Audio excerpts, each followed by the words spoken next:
Hello and welcome to Beyond Ozempic, where we will uncover the foods and strategies that are natural appetite suppressants, providing similar results to GLP-1 meds, but without the cost and nasty side effects. How? By correcting the real root cause of relentless food cravings and food noise. I'm registered dietitian nutritionist Zonya Foco, and I've been in this field over 35 years, and I'm amazed at all I've been learning about the recent GLP-1s, what they can and can't do for you. Whether you're taking a GLP-1 or not, you'll be amazed at just how many things you can be doing to bring on appetite control naturally and deliciously. Starting in this session, you'll need a wall calendar like this, and also be sure to have a notebook, big or small, your choice, in time for the next session. Sound good? Let's find out what you can expect from this program. We're going to uncover three major things. Number one, how our addictive food environment is controlling you. Number two, how to take back that control naturally. And three, how to increase, and I mean majorly increase, your metabolism through proper exercise for long-term success. All so that you can shock your doc and yourself at your very next appointment. Now, we need to define what is a GLP-1. We talk about it like we know what it is. Well, it's a glucagon-like peptide 1. And what this is it's a natural hormone that we all excrete. And it comes from primarily the last part of our intestine, and it's called the ileum. And when this happens, it signals fullness to the brain. And for some reason, some people don't have very much of this and they need more. So whether we inject it or it's naturally excreted, one or the other, what it does is when we say a GLP-1 is activated, it shuts down hunger, and we refer to it as the ileal brake. You'll hear me say this quite a few times. That pulls the ileal brake, and this one pulls the ileal brake. And I'll say to you, can you feel the ileal brake? We're going to talk about that. Now, let's look at a medication. The benefits are pretty major because when you inject this GLP-1, it can help control your blood sugar, which is why it started out as a diabetes medication and rolls out for weight control as well. And it promotes weight loss. That's what it does. It shuts down appetite and it slows stomach emptying. You eat 25 to 50% less and you lose 5 to 20% of body weight. You get a reduced risk of heart attacks and stroke and diabetes and cancer. And those are all really important and big wins. And then the risks, well, there's these gastrointestinal side effects. Some people have constipation that's very severe. Nausea that is it can be extreme, it can be low line and always, and something really hard to live with sometimes. And muscle loss, they don't really talk about the muscle loss, but anytime your food intake comes so low and your weight loss is so rapid, you lose muscle and not just fat. And that is a problem. We're going to talk about how to correct that. Malnutrition is another thing because we talk a lot about we want you to eat better, not just less. And this often you eat less, but you have less nutrients. And that's why they tell you to try to get your protein first, eat protein first, even though you're nauseous.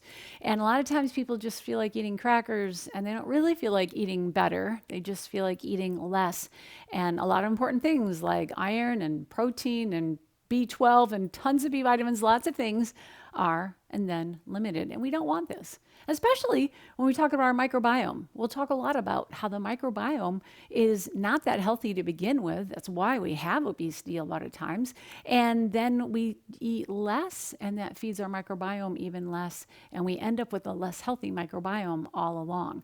And that is not good for long-term health or weight control. We'll talk more about that. But you know what else? There's the package insert warnings and precautions. And I urge all of you to make sure you read this. Don't just go, oh, okay, yeah, let me see how the gastrointestinal side effects go and don't think about anything else. You really need to read this and really need to be prepared. And then, there's other challenges too. And one really big one is the weight loss plateau. It happens for everybody. It's reached within a year. It's before meeting your goal weight. People have to continue doing the injections. You have to continue to deal with the side effects, but there's no continued weight loss. It's like paying for the Netflix subscription every month, but there's no new movies. Think about how that feels to have to continue just in order to maintain the weight that you've lost. There is a lifelong commitment. And yet 30% of users stop the medication just after 1 month, and 70% stop use after a year. Yet there's a lifelong commitment. Why isn't everyone staying on this medication? So then there's weight rebound, and they do tell you that you will regain the weight when you go off this medication. 2/3 of lost weight that you lose will come back. And what's so interesting is that when you're losing weight, you're often losing fat and muscle. But when you're regaining the weight, it's all fat. And what does that do for your metabolism? That leaves you worse off than you were when you started. If you've ever felt like you gain weight just by looking at food, it will get worse if this is your experience. And then there's unknown unknowns.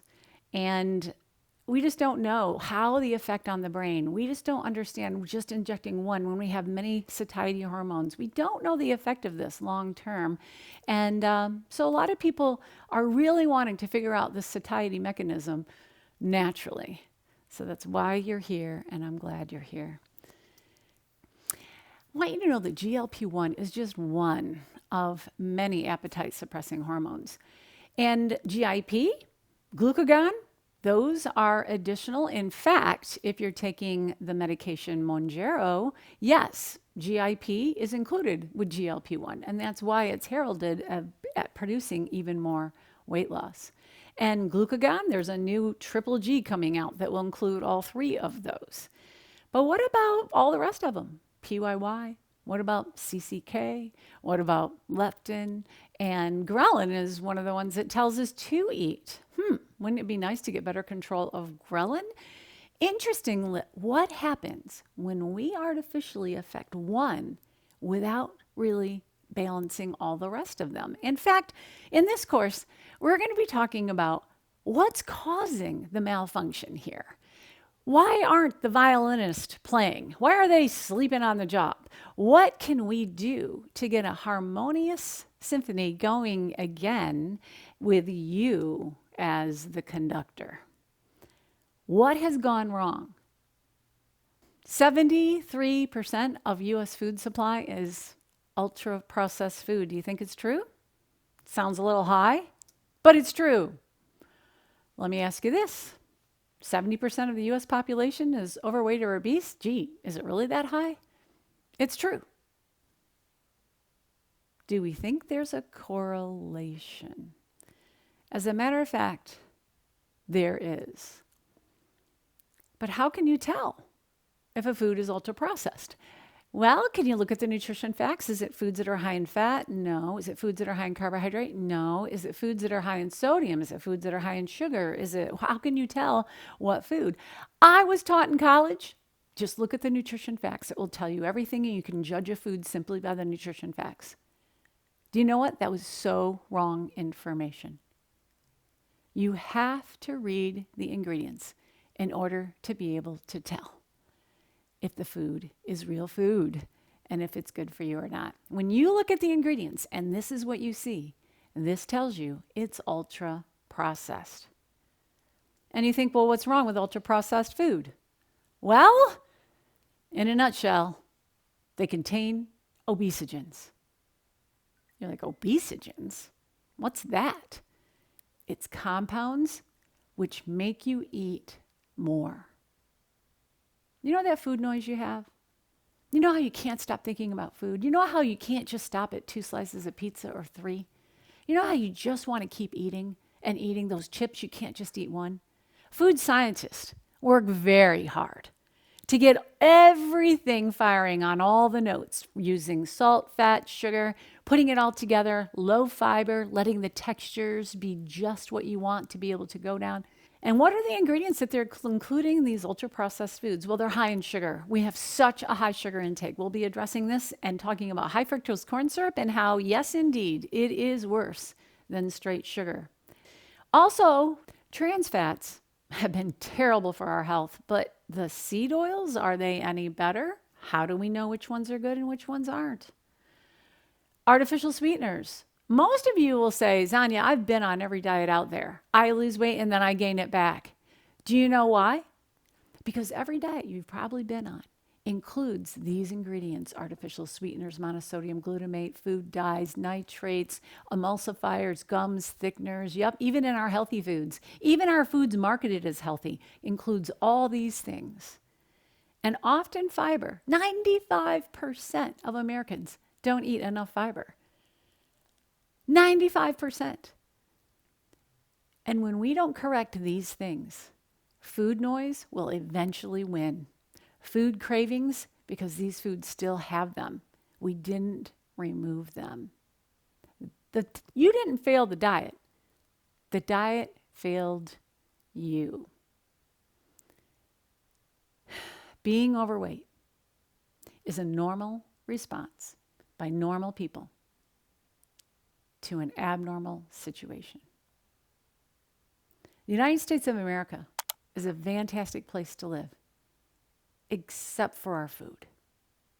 Now, we can get wholesome and fabulous food at the grocery store, but you have to know how to not succumb to advertising and convenience all the time, although we're going to talk about how to make wholesome, good food as convenient and easy. Keep it simple. Eat real food. It's not low carb. It's not low fat. It's not all these diets that we follow. It is as simple as eating real food.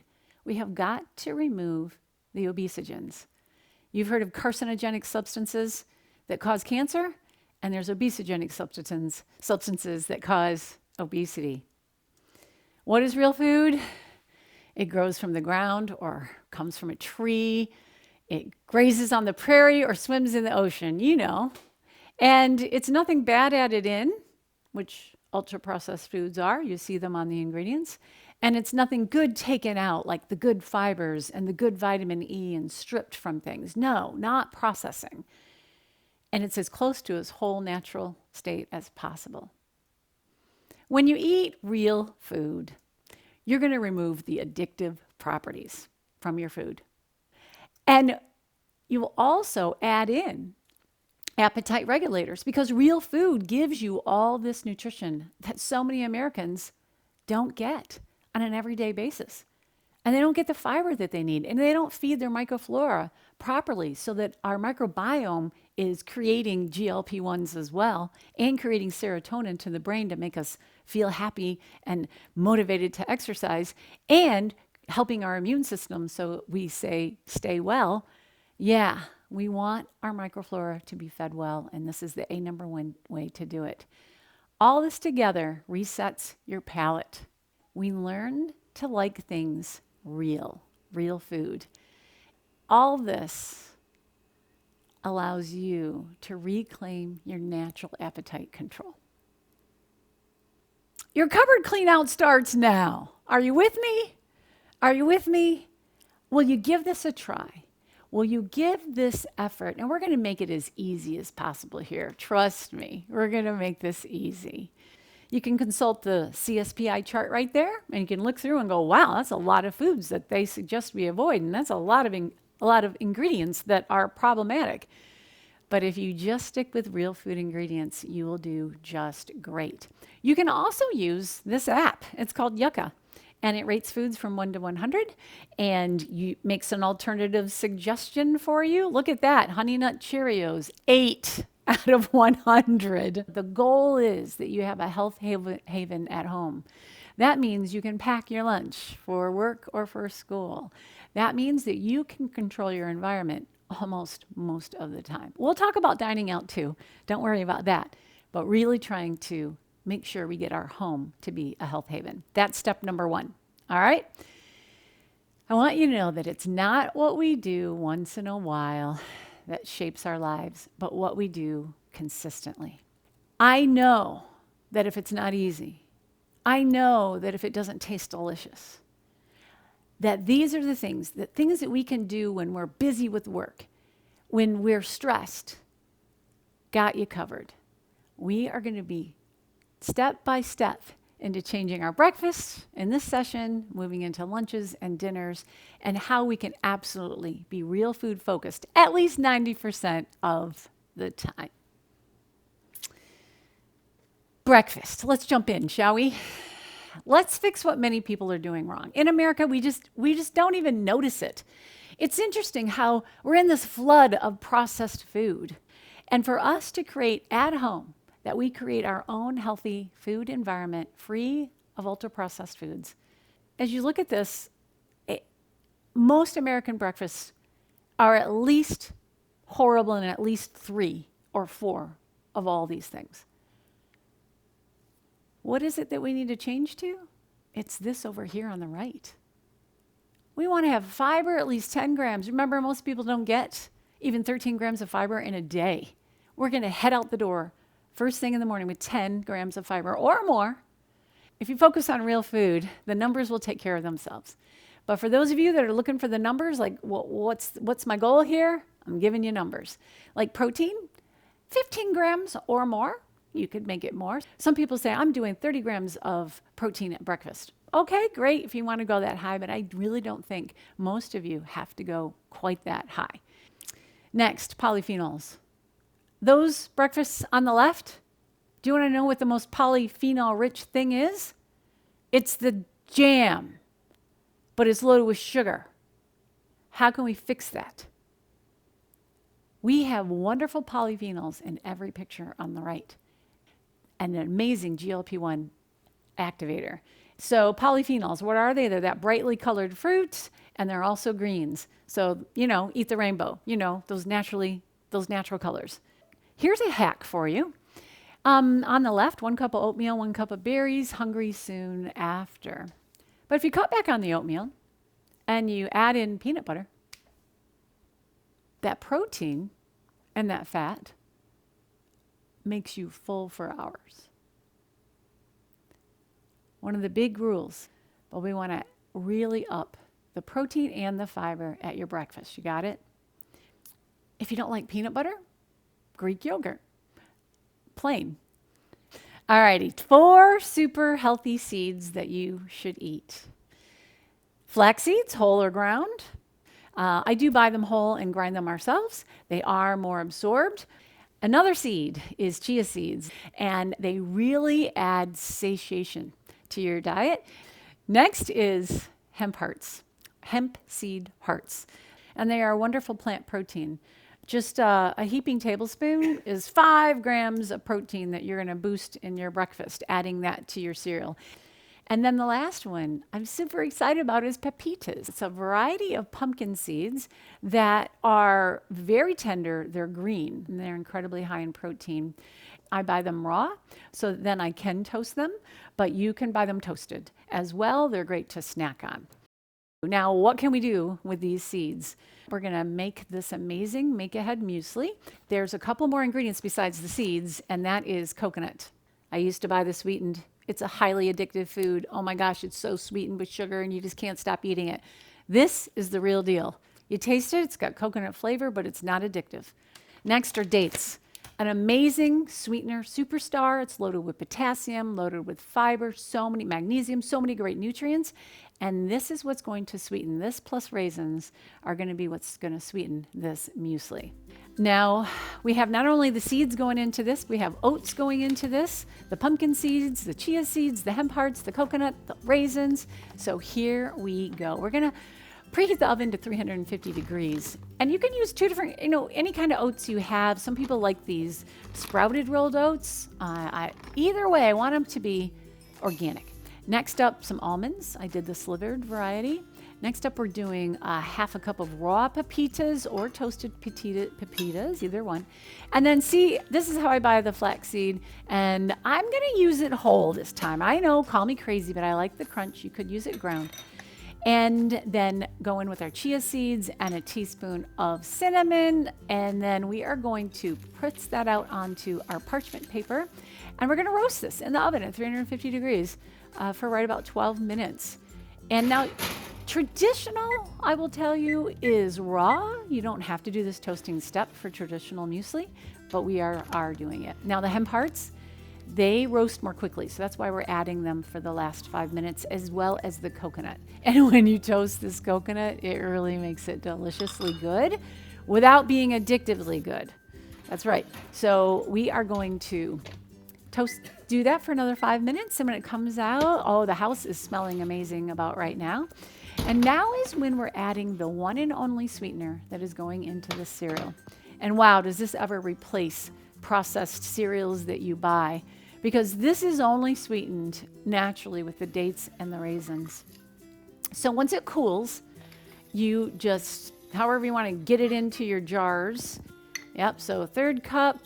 And then you're going to add some milk to this, whether you use right about a quarter cup of, about a third cup of milk and about a quarter cup of yogurt, something like that.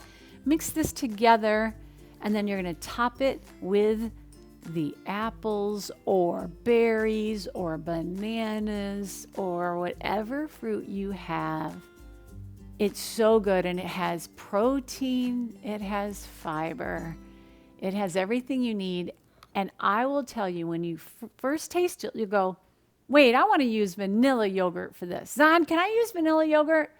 Well, it has 4.5 teaspoons of sugar.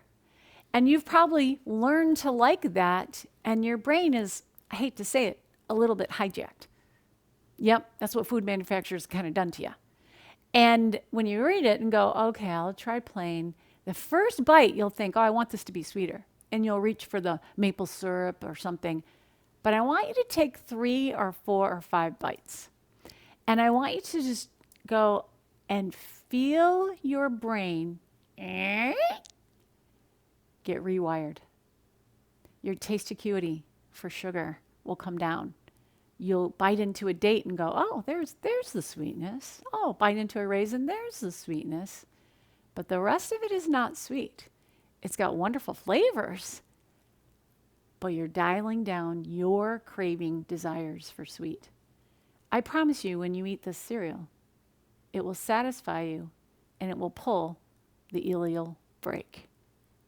And you'll feel it. You'll feel satiated.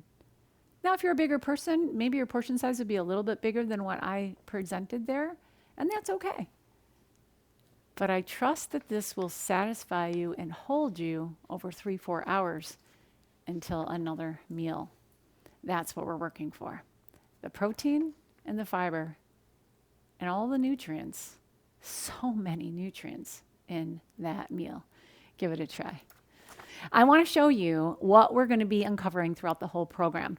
I have actually, if you count that we have 2 or 3 or 4 different foods in each picture, I'm going to tell you that we have about 50 of our top satiety stimulating foods. And you look at these and go, oh yeah, I eat those. Okay, I eat that. Oh, what? Arugula, dandelion greens, that's new. We're going to celebrate the foods that you already do, like, enjoy, buy, and eat. But we're going to ramp it up. That these are the foods that you are your new go-to foods. And when you're reaching for crackers for a snack, go, wait a second. Let me see crackers are not a top satiety stimulating food. They are a top appetite stimulating food. What you want to do is you want to look to your fridge and see, oh, what else could I choose from this list instead? And we're going to be featuring amazing recipes using these to get you super excited and using them on a regular basis. Those eggs right there and oats, let's take those, shall we? And the berries, let's take that into our fruit-infused, protein-powered oatmeal. Now, to set this up, let me just share with you that these oats, you know how to make oatmeal. I know you know how to make oatmeal.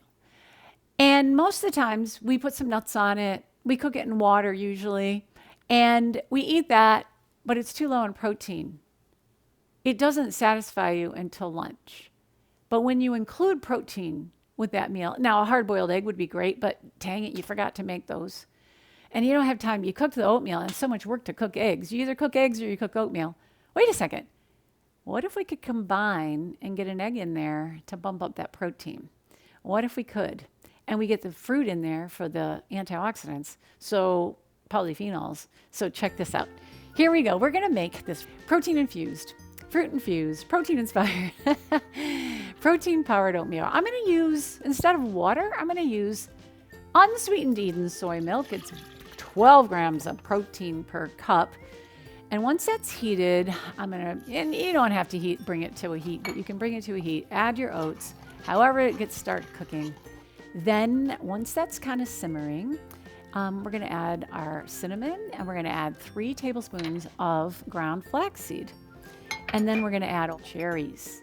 Cherries are berries, and I love those frozen cherries a lot. We use them a great deal. And then the raisins. We're going to let the raisins cook with it a little bit because that's going to sweeten the milk and going to sweeten this for you. And this is a 0 sugar added, which it's hard pressed to find a cereal that's 0 sugar added, but this is. Now, I'm taking the egg and I'm doing what? What did I just? No. Yep, I did it. I really did. I'm saving you a pan, and it's going to become so creamy, and you think it's yellow. Well, it won't stay yellow. Look at that. It turned creamy and beautiful. This makes 3 servings. And if you have any leftover, no worries. It keeps perfectly in the refrigerator, and just warm it up in the microwave. Add a little more milk to it when you do. And look at that. The crunch of some nuts on top is fantastic. And it's so creamy.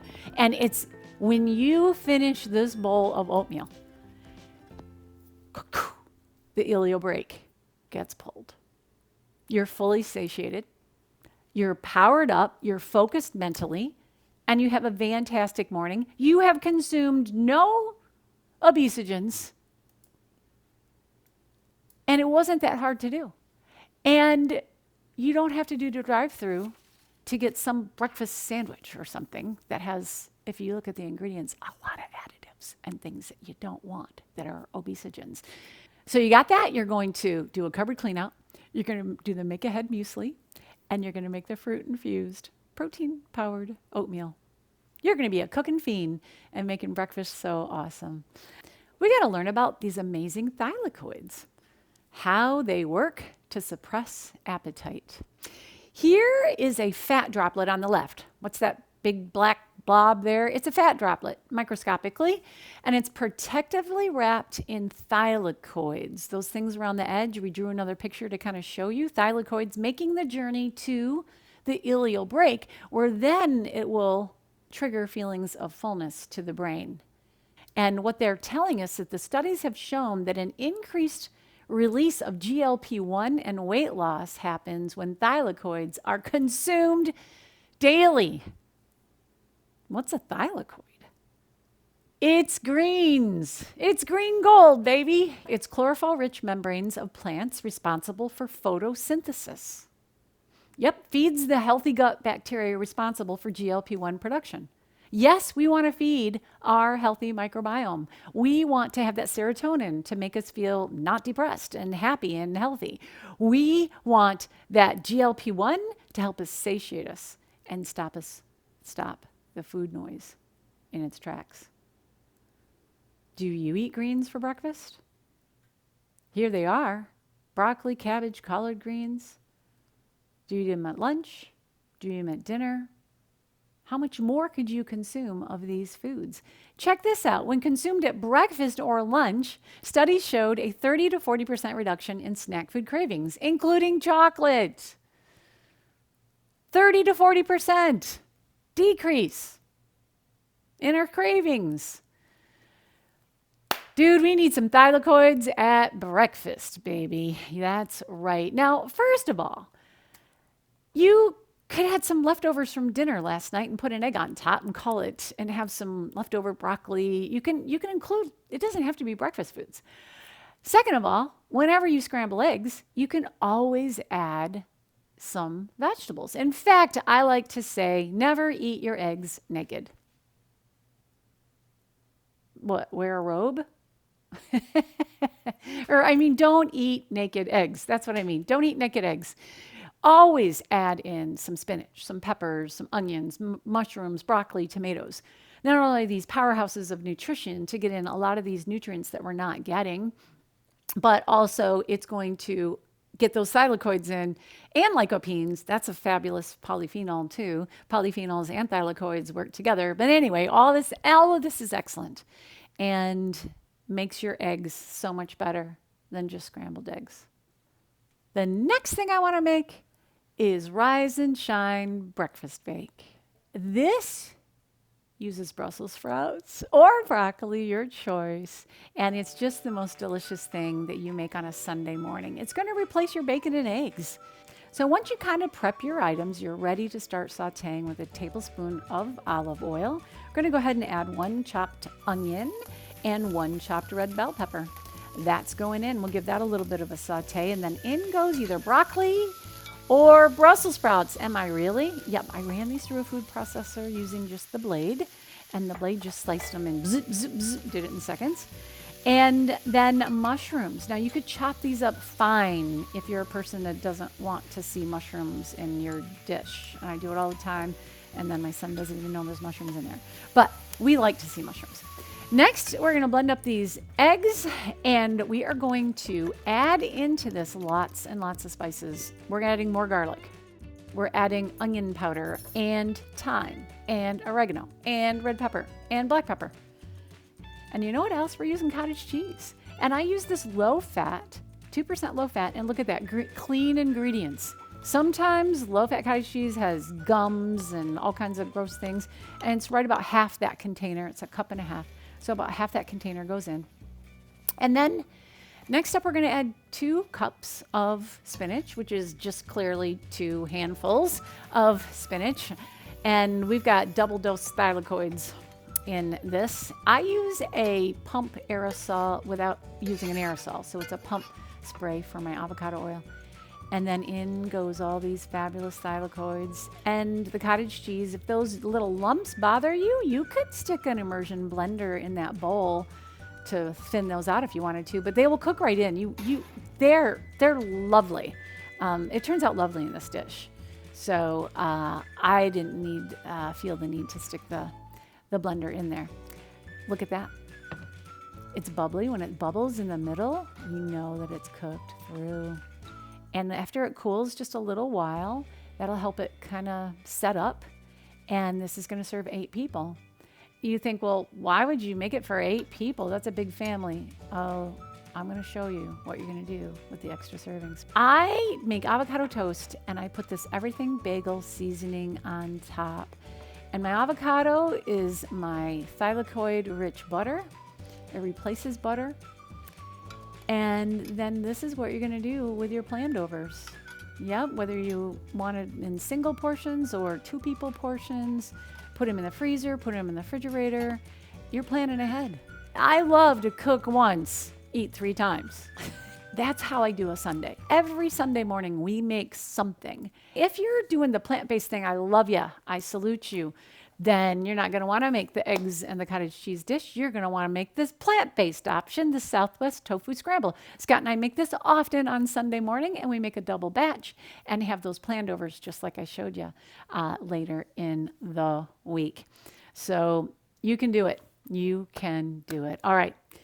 Time to wrap up the nutrition portion of the program that I just shared with you, and we will move into the exercise portion of the program. So what we've learned is to shut down food noise and eat less. You can go under the knife, as in having bariatric surgery, or you can go under the needle, or you can use food. You can eat real food the way nature intended. And I hope you've gotten some excellent ideas for how to manage breakfast. Great ways, delicious ways. We'll move into lunch. We'll move into dinner. We'll move into salads, salad dressings, all the things so that we continue pulling the ileal brake throughout the day. Let's move on to what's next, and that's to talk about exercise. Now, if you're sitting right now, which I can bet probably most of you are, I would like to invite you to stand up. I want you to stay standing with me for the next 3 slides, please, and just enjoy standing. All right, you can move around, you can step around if you want, you can stretch, do some stretches, but stay focused with me. So I want to ask you this question: how much muscle do we lose as we age? What do you think?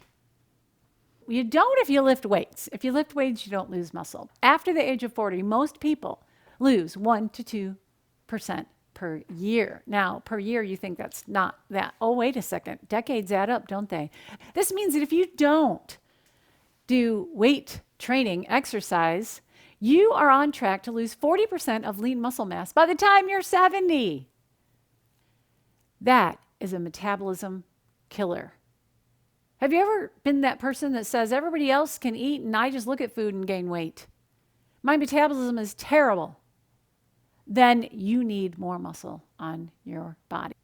We all have to do resistance exercise. And if we don't do resistance exercise, this is what we are faced with: sarcopenia, the loss of muscle mass, strength and function causing frailty. Yes, muscle is so important to our longevity, so important to staying young. We need our muscles. Let me ask you this. How much muscle do we risk losing when we use a GLP-1 medication? Well, in a Wegovy 2021 clinical trial, almost 40% of the weight lost was lean muscle. Anytime weight loss is rapid, you risk losing muscle. Anytime you are not also doing resistance exercise at the same time, you are risking losing muscle. It's a metabolism killer.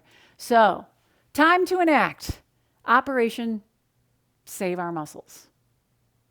Are you ready? Time to move. Now that I have you standing, the best way to get started, Walt Disney says, is to stop talking and start doing. So let's start doing, shall we?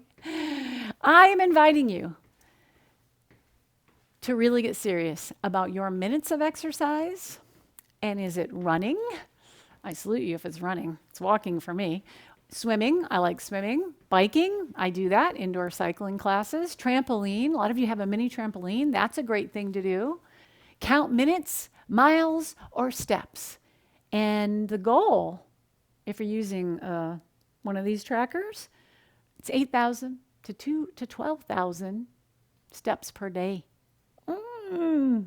Or if you're not using a tracker, just 30 to 60 minutes. Now, 30 minutes is for minimum cardiovascular health, and 60 minutes a day or more for weight loss is really important. And I want you to record it on this calendar. Now you know why I asked you to get a wall calendar that you can look at every day, several times a day, to remind you. And if your miles are really low one day, put it down. If you didn't exercise that day, write 0 minutes of walking. Put it on your calendar every day. This is going to be amazing, life-changing, and really get you going on your lifestyle. And you're going to be amazed at how much stronger you feel and fitter you feel. So next, we're not just going to talk about it. We're going to do resistance training 2 or 3 times per week. I goal for 3, and sometimes I only hit 2. And 2 is really okay. You get positive changes within 2. Ideally 3, but at least 2. Lifting weights using dumbbells. You're going to work 6 different muscle groups, and you're going to put a star in your calendar each time you do that. In fact, I didn't have stars. I just wrote with a nice, pretty star pen with a red pen. And you can see this week I had 3. This time I had 2. These times were just 2. But I want to give you some ideas about how to use your stars. And these are my stars that I happened to pick up. I got small ones and little ones, but I didn't want it to cover up each square too much. Every time you get to put a star on there, it's a big dopamine release. It's like, I feel amazing. And I get to start and I don't feel like working out today. But I don't want to miss out. So I want to get my star on there. It's I know, but it's good. It's good psychology. And we'll talk a lot about different psychological ways, because I know a lot of us know what we're supposed to do, but we just don't do it, right? Here's how we're going to do it. For those of you that are doing this at home, not at the gym, I've got 2 video choices for you. The one on the left is for beginners and intermediate. As you can see, beginners, intermediate, you can sit in a chair during this whole entire workout. For those of you, I tell you, try it. The chair, or you can stand up for some, you can sit for some. But pretty much everybody can do this. This is all levels. And use very light weights, advancing to heavier weights as you go. You're going to do this 2 times. If you're more advanced, you're like intermediate to advanced, then I want you to move on over to Body Fit by Amy. So that one's the one on the right. Try that one instead. All right, so what are you going to do? 2 or 3 times this week. And in any of the coming weeks, you are going to do this. Got it? Yeah, it's all muscle groups. It's fun. It's easy. 20 or 30 minutes, done. If it's too hot outside or too cold outside, and if you're limited, you really would prefer to get a workout sitting in a chair, then there you go. That one on the right with Amy is a whole walking, 30-minute walking, and it's a great workout. And it's a really fun way to do it. Any of these in the chair, Paul, Eugene, and Darren, they're great. They're fun. So give them a try. You'll be surprised. And then one last thing is focus on flexibility, mobility, and stress reduction. Yoga is great for that. And I have this 15-minute relaxing chair yoga that I spied with Cassandra. And it's a great alternate to stress eating. And 30-minute yoga sculpt and stretch with Body Fit by Amy. That's a little bit more intermediate to advanced. So there you have it, your first assignments. And this is just the tip of the iceberg. This is just session number 1 out of 4 that complete this program called Beyond Ozempic. If you would like to join us for the next 3 sessions and really learn everything that you can to control your own GLP-1s, your own orchestra, get it working marvelously, then check below and join us. I'd love to get to work with you. Beyond Ozempic. You can do this. I'll see you there.